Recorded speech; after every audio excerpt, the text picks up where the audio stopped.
오늘 우리에게 주신 하나님의 말씀은 로마서 8장 28절부터 39절까지의 말씀입니다. 신약성경 로마서 8장 28절부터 39절까지의 말씀입니다. 제가 봉독해 드리겠습니다. 우리가 알거니와 하나님을 사랑하는 자 곧 그 뜻대로 부르심을 입은 자들에게는 모든 것이 협력하여 선을 이루느니라. 하나님이 미리 아신 자들을 또한 그 아들의 형상을 본받게 하기 위하여 미리 정하셨으니 이는 그로 많은 형제 중에서 맏아들이 되게 하려 하심이니라. 또 미리 정하신 그들을 또한 부르시고 부르신 그들을 또한 의롭다 하시고 의롭다 하신 그들을 또한 영화롭게 하셨느니라. 그런즉 이 일에 대하여 우리가 무슨 말하리요? 만일 하나님이 우리를 위하시면 누가 우리를 대적하리요? 자기 아들을 아끼지 아니하시고 우리 모든 사람을 위하여 내주신 이가 어찌 그 아들과 함께 모든 것을 우리에게 주시지 아니하겠느냐? 누가 능히 하나님께서 택하신 자들을 고발하리요? 의롭다 하신 이는 하나님이시니 누가 정죄하리요? 죽으실 뿐 아니라 다시 살아나신 이는 그리스도 예수시니 그는 하나님 우편에 계신 자요 우리를 위하여 간구하시는 자시니라. 누가 우리를 그리스도의 사랑에서 끊으리요? 환난이나 곤고나 박해나 기근이나 적신이나 유험이나 칼이랴. 기록된 바 우리가 종일 주를 위하여 죽임을 당하게 되며 도살당할 양같이 여김을 받았나이다 함과 같으니라. 그러나 이 모든 일에 우리를 사랑하시는 이로 말미암아 우리가 넉넉히 이기느니라. 내가 확신하노니 사망이나 생명이나 천사들이나 권세자들이나 현재 일이나 장래 일이나 능력이나 높음이나 깊음이나 다른 어떤 피조물이라도 우리 주 예수 그리스도 예수 안에 있는 하나님의 사랑에서 끊을 수 없느니라. 아멘. 주님, 우리들에게 사랑하라 말씀하시며 또한 이 시간 불러주심에 감사합니다. 주님을 사랑하고 형제를 사랑하며 이 시간 또한 말씀을 사랑하여 주님의 말씀을 경청하기를 원합니다. 주님 앞에 우리들의 마음을 내어놓고 이 시간 주님의 음성을 기다리오니 주님께서 말씀하여 주시고 주님께서 주장하여 주셔서 우리들의 마음판에 오직 주님의 말씀이 온전히 새겨질 수 있도록 허락하여 주시옵소서. 모든 시간 주님께서 주장하시고 인도하여 주실 줄로 믿사오며 예수 그리스도의 이름으로 기도드리옵나이다. 아멘. 2026년 새해 첫 주일 아침에 하나님 앞에서 우리 함께 예배드릴 수 있게 되어졌음에 참으로 은혜가 큽니다. 새해가 되면 사람들은 서로 이러한 인사를 나누죠. 대표적인 것이 복 많이 받으세요 이거나 아니면 부자 되세요 일 겁니다. 그리고 그 다음으로는 올해는 하는 일마다 술술 풀리기를 바라요 라든지요. 또 올해는 건강하세요나 평안하세요 이러한 말들일 겁니다. 그런데 그 인사 속에는요 사실 한 가지 공통된 마음이 담겨져 있습니다. 어떤 마음이냐 하면 축복의 마음과 함께는 올해는 조금 덜 흔들리고 싶다라는 마음일 겁니다. 지난 한 해를 돌아보면 우리는 생각보다 많이 흔들리면서 살았었습니다. 계획대로 되지 않는 일들이나 또 예상하지 못한 문제들, 또 몸의 연약함들이나 관계의 어려움, 그리고 마음에 낙심되는 것들 때문에 많이 흔들림을 경험했을 겁니다. 그래서 새해가 되면 작년과는 뭔가 달라지지 않을까 하는 이 소망을 품고 조금은 새롭게 시작하는 것 같은 그러한 마음을 가져보고자 노력을 합니다. 어느 분이 이러한 이야기를 한 적이 있습니다. 목사님, 새해가 되면 이 마음이 잠깐은 설레는 것 같은데 며칠 지나면 작년처럼 똑같이 무덤덤해지거나 아니면 그냥 지난해에 느꼈던 그 불안함을 계속해서 느끼는 것 같습니다. 여러분도 공감이 되는 말이죠. 아마 어떤 분들은 새해에 대한 설렘 자체도 없이 그냥 쭉 불안만 가지고 살고 있다라고 그렇게 말을 하는 분들도 계실 것 같습니다. 그래서 오늘 이 새해 첫 주일에요. 하나님께서 우리들에게 가장 먼저 들려주고 싶으신 말씀은 열심히 해라라든지 더 잘해라, 또 실수하지 말아라, 이러한 말이 아닐 겁니다. 오늘 본문에서 하나님은요 이렇게 말씀하십니다. 내가 너를 붙들고 있다. 내가 너를 놓지 않는다. 오늘 설교의 제목은 하나님이 나를 붙드신다입니다. 오늘의 설교는요, 우리가 하나님을 얼마나 잘 붙들 수 있는지에 대한 그러한 이야기가 아닙니다. 하나님이 우리를 얼마나 단단하게 붙들고 계신지에 대한 이야기입니다. 오늘 본문은 로마서 8장 28절로부터 39절이죠. 이 말씀은요, 사도 바울의 믿음이 성령으로 아주 충만할 때, 그러할 때 선포된 말씀이 아닙니다. 오늘 말씀은요, 사도 바울이 고난을 알고 또 눈물을 알고요, 또 연약함을 알게 된 가운데에서 성령의 확신으로 선포된 말씀입니다. 바울은 이 말씀을 통하여서 성도들이 인생을 바울은 이 말씀을 통해서요, 성도들의 인생을 한 문장으로 요약을 합니다. 하나님은 시작하신 구원을 끝까지 붙드시는 분이시다. 이 한 문장이 오늘 설교의 전체를 이끌어간다라고 말을 할 수도 있을 겁니다. 그러게 먼저 하나님이 어떻게 우리를 부르시고 인도하셨는지를 살펴보겠습니다. 28절 말씀입니다. 하나님을 사랑하는 자, 곧 그의 뜻대로 부르심을 입은 자들에게는 모든 것이 협력하여 선을 이루느니라. 이 말씀은 참 많이 들었던 말씀일 겁니다. 그죠? 근데 우리는요, 종종 이 말씀을 지금 겪는 일이 이제 잘 풀릴 거야, 이 정도로 해석을 할 때가 있습니다. 하지만 바울이 말하는 협력하여 선을 이룬다라는 이 선이라는 것은요, 편안함이 아니고 성공도 아닙니다. 또한 문제없는 삶도 아닙니다. 29절과 30절을 보면 바울이 말하는 선이 무엇인지 분명해집니다. 하나님이 미리 하신 자들을 또한 그 아들의 형상을 본받게 하기 위하여 미리 정하셨으니 하나님이 부르시고 의롭다 하시고 영화롭게 하셨다라고 말을 합니다. 여기서 중요한 것은요, 사용된 모든 동사의 주격은 하나님이라는 사실입니다.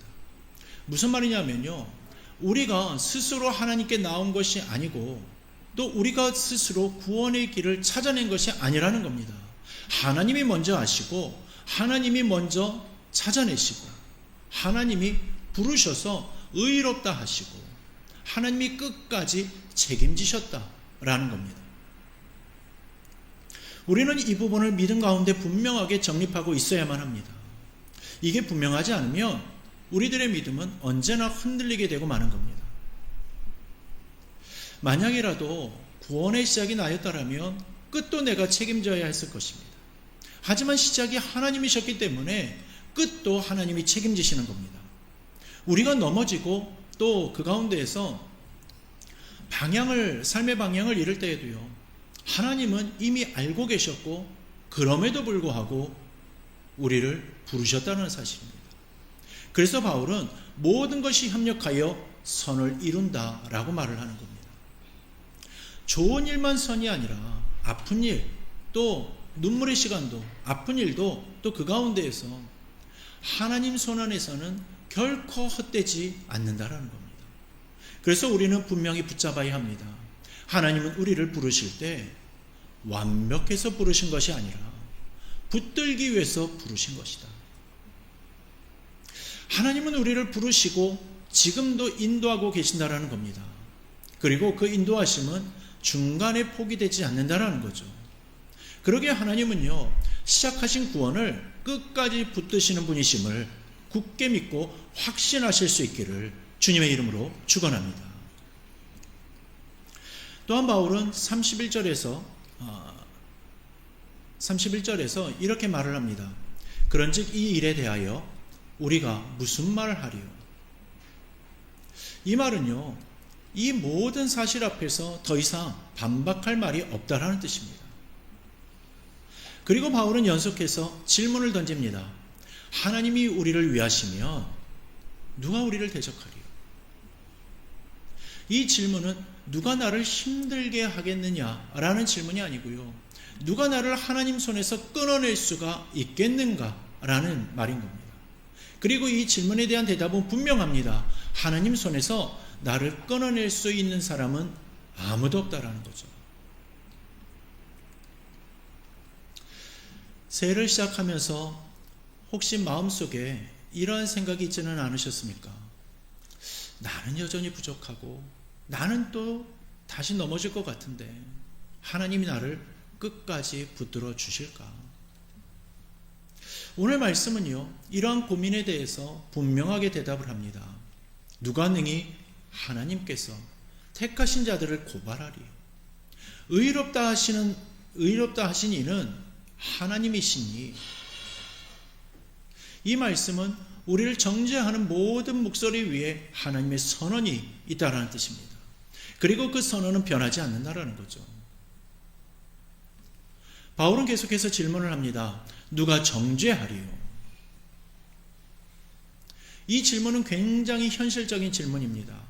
우리는요, 신앙생활을 하면서 외부의 공격보다 내면의 정죄로 더 많이 무너질 때가 있습니다. 나는 왜 이 모양일까? 또 같은 실수를 또 했네. 이 정도 믿음으로 하나님 앞에 설 수 있는 걸까? 이러한 생각들이 우리들의 마음을 파고들 때 신앙의 확신은 조금씩 흔들리게 됩니다. 근데 바울은 분명하게 말을 합니다. 정죄하시는 분은 우리가 아니라 하나님이시다. 그리고 하나님은 이미 우리를 의롭다 하셨다. 의롭다 하심이라는 것은요, 나중에 다시 취소되는 결정이 아닙니다. 왜인 줄 아십니까?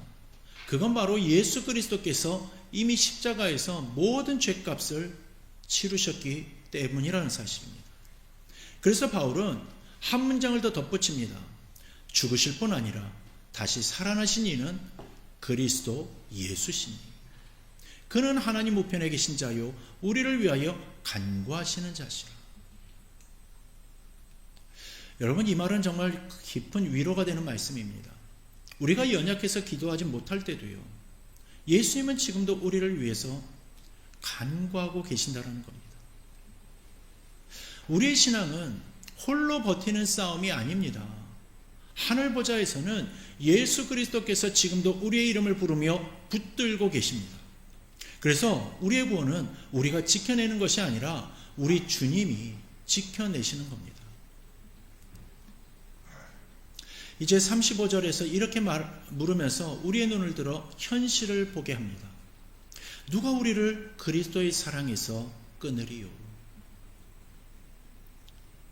여기서 바울은 아주 구체적인 단어들을 나열을 합니다.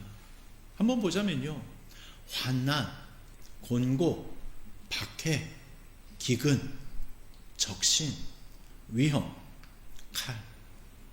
이 단어들은요, 추상적인 개념의 단어들이 아니라요, 바울이 실제로 겪었던 현실 속의 단어들입니다. 그리고 조금만 확장해서 생각을 해보자면요, 오늘을 사는 우리의 현실이기도 합니다. 여러분, 우리가 믿음을 갖게 되어졌을 때요, 이제부터는 아무 일도 일어나지 않을 거야, 이렇게 약속받은 분 계십니까? 아마도 이런 약속을 받은 분들은요, 단 한 분도 없을 겁니다. 신앙은요, 믿는 순간부터 현실의 어려움 속으로 들어가게 만듭니다. 믿음을 가질 때 공교롭게도 몸이 아플 수도 있습니다. 또 경제적으로도 어려움이 찾아올 수 있고요. 그리고 관계의 깨어짐으로 인해 가지고 마음이 지칠 수도 있습니다. 그런데 중요한 것은 그러한 일이 있느냐 없느냐가 아니고요, 그러한 일들이 하나님의 사랑에서 우리를 끊어낼 수 있느냐 없느냐가 중요한 겁니다. 여기에 대한 바울의 대답은 분명하죠. 그럴 수 없다입니다.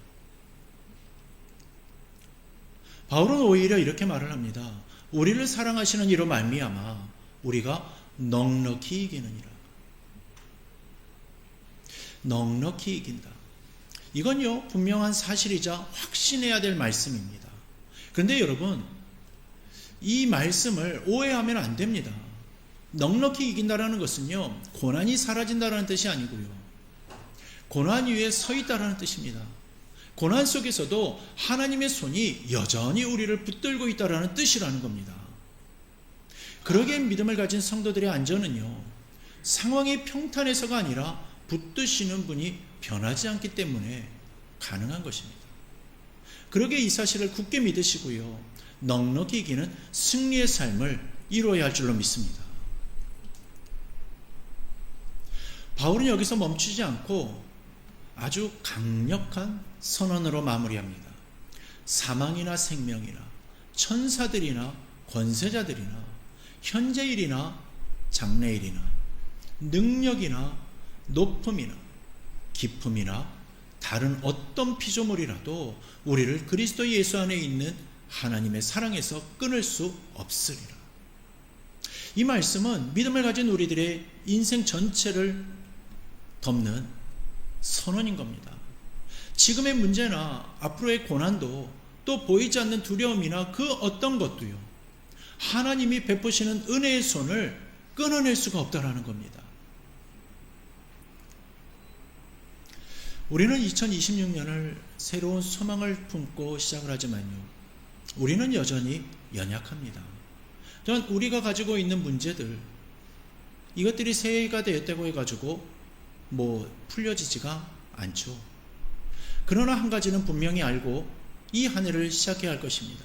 그게 뭐냐면 하나님은 나를 붙들고 계신다라는 겁니다. 내가 흔들릴 때에도 하나님은 흔들리지 않으신다라는 거죠. 이 확신 위에 서는 것이 바로 믿음이고 신앙인 줄로 믿습니다. 사랑하는 성도 여러분, 바울의 마지막 선언은 단순한 감정의 고백이 아닙니다. 이것은 신학적 결론이며 또한 삶으로 살아낸 확신입니다. 우리를 끊을 수 없다라고 말을 할 때 바울은 성도들의 삶에 고난이 없다라고 말하지 않습니다. 오히려 그는요, 고난을 있는 그대로 인정합니다. 환난도 있고 곤고도 있고 또 위험도 있고 칼도 있다라는 겁니다. 그러나 그 모든 것 위에 하나님의 손이 있다라는 사실을 더 크게 말을 합니다. 성도들이 하나님의 손 안에서 안전하다라는 것은 아무 일도 일어나지 않는다라는 뜻이 아니라 어떠한 일이 일어나도 하나님의 손에서 놓이지 않는다라는 뜻이라는 겁니다. 여러분, 부모의 품에 안겨가지고 이동하는 그 아이를 한번 생각해 보았으면 합니다. 길이 평탄할 때나 길이 울퉁불퉁할 때 아이는 언제나 부모의 팔 안에 있죠. 품 안에 있습니다. 이 부모의 품에 있는 아이는 길의 상태가 어떤지 전혀 이해하지 못합니다. 이해할 필요도 없고요, 신경 쓸 필요도 없죠. 그러나 아이에게 있어서 한 가지는 분명합니다. 부모의 품에 안겨 있음으로 인해 가지고 어떤 걱정도 하지 않고 평안함을 누릴 수 있다는 겁니다. 우리의 신앙도 이와 같은 겁니다. 우리는요, 지금까지의 삶에서 겪은 모든 일들에 대한 이유를 다 알지 못합니다. 왜 이러한 일이 일어났는지, 왜 지금 이 길을 가야 하는지 이해되지 않을 때가 많습니다. 그러나 우리는 분명히 붙잡아야 할 한 가지는 바로 이거인 겁니다. 우리가 하나님의 손 안에 있다라는 사실입니다. 그래서 바울은 성도들의 삶을 패배가 아니라 승리로 정의를 합니다. 좀 전에 봤던 넉넉히 이긴다라는 말은요, 내가 강해서 이긴다라는 말이 아닙니다. 우리를 사랑하시는 이로 말미암아 이긴다라는 말입니다. 또한 여기서의 상황은요, 여기서의 사랑은 감정이 아니라 십자가에서 증명된 사랑인 겁니다. 부활로 확증된 사랑이고요, 지금도 중보로 이어지고 있는 사랑이라는 겁니다. 그러게 이 사랑 안에 있는 사람은요, 넘어질 수는 있어도 버려지지는 않는다라는 겁니다. 또한 실망할 수는 있어도 끊어지지 않게 되는 것이죠. 사랑하는 성도 여러분, 우리는 신앙생활을 하면서 자주 스스로를 평가를 합니다. 이번 주 나의 모습은 어땠지? 요즘 나는 그래도 괜찮은 삶을 살고 있는가? 믿음이 지금 잘하고 있는가? 그 질문 자체가 잘못된 것은 아닙니다. 그러나 그 질문이 우리의 구원을 판단하는 기준이 되어져서는 안 됩니다. 구원의 기준은 항상 하나님께 있습니다. 하나님이 부르셨는가? 하나님이 의롭다 하셨는가? 하나님이 붙들고 계시는가? 이 질문 앞에서 우리는 그렇습니다 라고 확실하게 대답할 수 있어야만 하고, 또 언제든지 그렇다고 답해야만 합니다. 왜냐하면 내가 붙들고 있는 것이 아니라 하나님이 붙들고 계시기 때문입니다. 그래서 신자의 삶은요, 불안 위에 세워지는 것이 않고 확신 위에 세워지는 것입니다. 새해가 되면 우리는 계획을 세웁니다. 건강계획이라든지 또 가정계획, 신앙계획 등등 그 모든 계획이 중요하지 않다라는 말은 절대 아닐 겁니다. 그런데 이보다 더 중요한 것이 있는데 그게 뭐냐 하면 바로 하나님의 계획 안에 내가 있다라는 사실입니다. 그분의 손 안에서 나는 올해를 살아가게 된다는 사실이죠. 그 사실을 믿는 사람은 두려움 속에서도 무너지지 않는 겁니다. 때때로 흔들릴 수는 있지만 결코 무너지지 않는다는 사실이죠. 왜이겠습니까? 그건요, 붙들고 계신 분이 하나님이시기 때문인 겁니다. 2026년을 시작하는 우리들의 형편은 참 다양합니다. 기대 속에 새해를 시작하는 분들도 있고요. 또 여전히 해결되지 않는 문제를 안고 한 해를 시작하는 분도 계실 것입니다. 또 가정의 문제로 마음이 무거운 분들도 계실 것이고요. 건강의 문제로 앞날에 두려움을 가지고 계신 분들도 있을 겁니다. 일터의 불안, 자녀에 대한 염려, 노후에 대한 걱정, 이 모든 현실을 하나님은 모르고 계시지 않습니다. 그리고 오늘 말씀은 그 모든 현실을 위해서 한 가지 분명한 진리를 전해줍니다. 하나님은 여러분을 붙들고 계신다라는 겁니다. 신앙은 내가 강해지는 연습이 아닙니다. 하나님을 더 의지하게 되는 여정입니다. 그래서 신앙이 깊어질수록요, 우리는 더 겸손해질 수밖에 없는 겁니다. 더 하나님을 붙잡으려 하기보다 하나님께 붙들려 있다는 사실에 더 신뢰할 수밖에 없게 되는 상황인 거죠. 혹시 새해를 시작하면서 이러한 다짐을 하신 분들이 있으십니까? 올해는 더 열심히 믿음 생활을 해야지. 올해는 이제는 흔들리지 말아야지. 올해는 넘어지지 않을 거야. 이러한 다짐이 나쁜 것은 절대 아닙니다. 그러나 오늘 말씀은 그 다짐보다 더 깊은 곳으로 우리를 이끕니다. 올해도 하나님이 나를 붙드신다. 이 고백이 올해의 출발점이 되고 그 위에서 계획을 세우고 또한 소망을 품어야 할 줄로 믿습니다. 이 고백 위에 서면 우리는 실패해도 다시 일어설 수가 있습니다. 또한 넘어져도 하나님께 돌아올 수 있습니다. 왜냐하면 우리가 다시 일어나서 돌아가기도 전에 하나님은 우리를 놓지 않으시고 계속해서 붙들고 계시기 때문인 겁니다. 이 확신은 우리를 방종으로 나아가게 만드는 말씀이 아닙니다. 오히려 감사와 순종으로 이끄는 말씀입니다. 내가 붙들려 있다는 사실을 아는 사람은 더 담대하게 살아갈 수가 있습니다. 사람들의 눈치를 보기보다 하나님을 먼저 바라보게 되고요. 두려움보다 사명을 선택하게 됩니다. 또한 사랑보다 자기를 앞세우지 않게 되죠. 왜이겠습니까? 이미 충분한 안전함을 느끼고 있기 때문인 겁니다. 하나님이 손 안에 있기 때문에 우리는 다른 것을 붙잡지 않아도 되는 거죠. 2026년 한 해 동안 우리는 계속해서 흔들릴 것입니다. 또한 완벽하지도 않을 것입니다. 그러나 이 한 가지는 흔들리지 않기를 바랍니다.